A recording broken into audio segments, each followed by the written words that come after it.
अर्थसंकल्पात मोदी सरकारकडून नोकरदारांसाठी सर्वात मोठी घोषणा 12 लाखांपर्यंतचं उत्पन्न करमुक्त बजेटमध्ये निर्मला सीतारामन यांची घोषणा केंद्र सरकारच्या तिजोरीवर 1 लाख कोटींचा बोजा पडणार।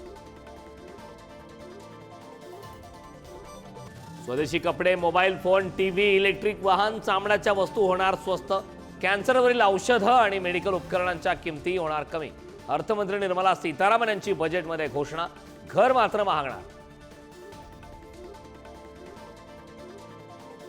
देशातील 7 कोटी शेतकऱ्यांना किसान क्रेडिट कार्डची मर्यादा 3 लाखांवरून 5 लाखांवर, तर 100 जिल्ह्यात पंतप्रधान धनधान्य कृषी योजना राबवणार।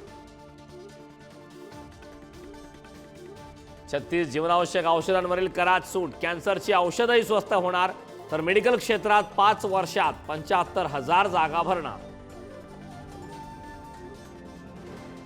मोदी सरकारनं मांडलेलं बजेट देशाच्या आर्थिक विकासासाठी मैलाचा दगड ठरणार। मुख्यमंत्री फडणवीस यांनी व्यक्त केला विश्वास, मध्यम वर्गांसाठीचं ड्रीम बजेट म्हणत फडणवीसांकडून कौतुक।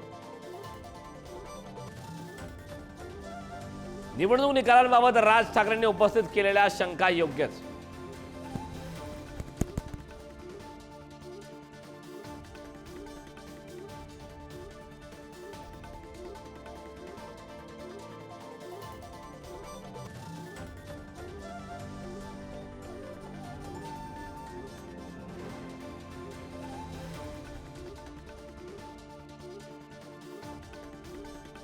राज ठाकरेंनी उपस्थित केलेल्या शंका योग्यच। राज ठाकरेंच्या भूमिकेचं ठाकरेंच्या शिवसेनेच्या मुखपत्रातून समर्थन।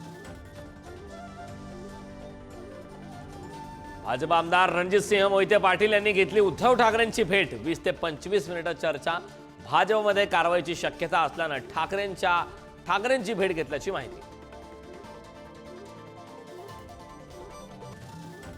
धनंजय मुंडेंची पाठराखण केल्याने नामदेव शास्त्री टीकेचे धनी। संतांनी राजकीय भूमिका घेणे योग्य नाही, प्रवीण दरेकरांनी सुनावलं, तर संतोष देशमुखांची हत्या नामदेव शास्त्रींना मान्य आहे का, महाराज दानवेंचा सवाल।